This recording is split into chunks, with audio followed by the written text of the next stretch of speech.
রাধে রাধে বন্ধুরা, বাস্তুকথা ইউটিউব চ্যানেলে আপনাদের স্বাগতম। ভগবান শ্রীকৃষ্ণ গীতায় আমাদের জীবনের আসল উদ্দেশ্য খুঁজে বের করতে এবং এটিকে সম্পূর্ণভাবে বেঁচে থাকার জন্য আমাদেরকে বিশুদ্ধতা, শক্তি, শৃঙ্খলা, দয়া এবং সততার সাথে জীবনযাপন করতে শেখান। গীতা মানুষকে ধর্ম, কর্ম ও প্রেমের পাঠ দেয়। তাই তো একে বলা হয়ে থাকে জীবনের শ্রেষ্ঠ দর্শন।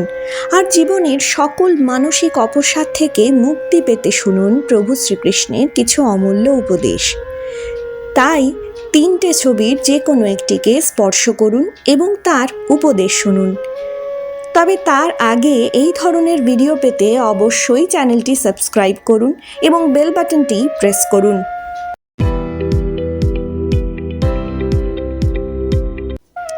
এবার যারা 1 নম্বর ছবিটি বেছে নিয়েছেন, প্রভু শ্রীকৃষ্ণ তাদের উদ্দেশ্যে বলছেন, বর্তমানে বাঁচো, অতীত এবং ভবিষ্যতের চিন্তা ছাড়ো, কারণ যা হওয়ার ঠিক তাই হবে।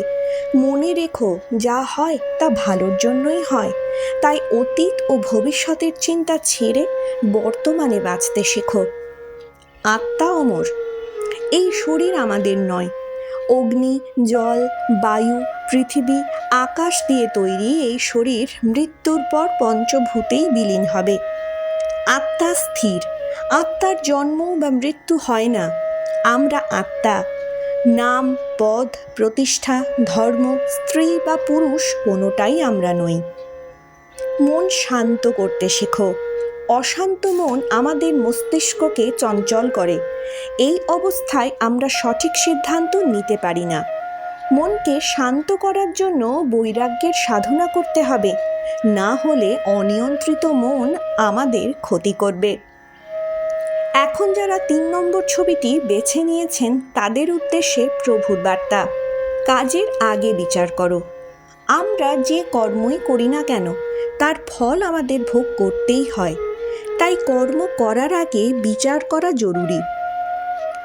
নিজের কাজ করুন। অন্য কারো কাজ সম্পূর্ণ করার চেয়ে নিজের কাজ করাই ভালো। নিজের কাজ নিজে করলে তবেই সেই কাজের ফল লাভ করবে। মনের মধ্যে মমতা আনুন।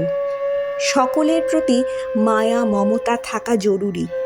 যে ব্যক্তির মধ্যে অন্যের প্রতি মমত্ববোধ নেই তিনি কখনোই ঈশ্বর লাভ করতে পারেন না। শুভ দৃষ্টি, নিজের দৃষ্টিভঙ্গি সবসময় শুদ্ধ রাখতে হবে।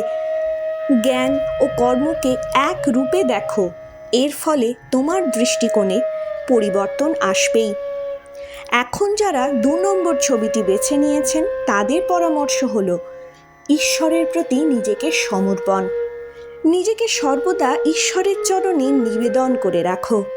তিনি আমাদের রক্ষা করবেন এবং আমরা দুঃখ, ভয়, চিন্তা, শোক ও জীবনের সমস্ত রকম বন্ধন থেকে মুক্ত হতে পারব। রাগ আমাদের শত্রু, তাই নিজের রাগ নিয়ন্ত্রণে রাখা জরুরি। রাগের ফলে আমাদের মনে ভ্রম তৈরি হয়। এই ভ্রম বুদ্ধিকে বিনষ্ট করে এবং আমাদের বুদ্ধি নাশ হয়। এর ফলে ব্যক্তি পতনের দিকে অগ্রসর হয়। সব কিছুই পরিবর্তনশীল। পরিবর্তন এই সংসারের নিয়ম। এখানে সমস্ত কিছুই নিয়ত পরিবর্তনশীল।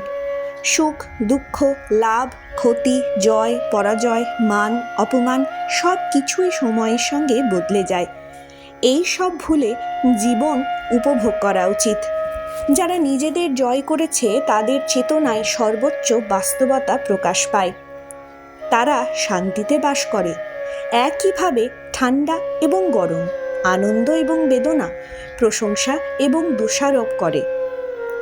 আমি এবং আমার সমস্ত চিন্তা থেকে মুক্ত একজন মানুষ পরম শান্তি পায়। তো বন্ধুরা, আজকের এই ভিডিওটি ভালো লাগলে অবশ্যই লাইক করুন আর কমেন্ট করতে ভুলবেন না। রাধে রাধে।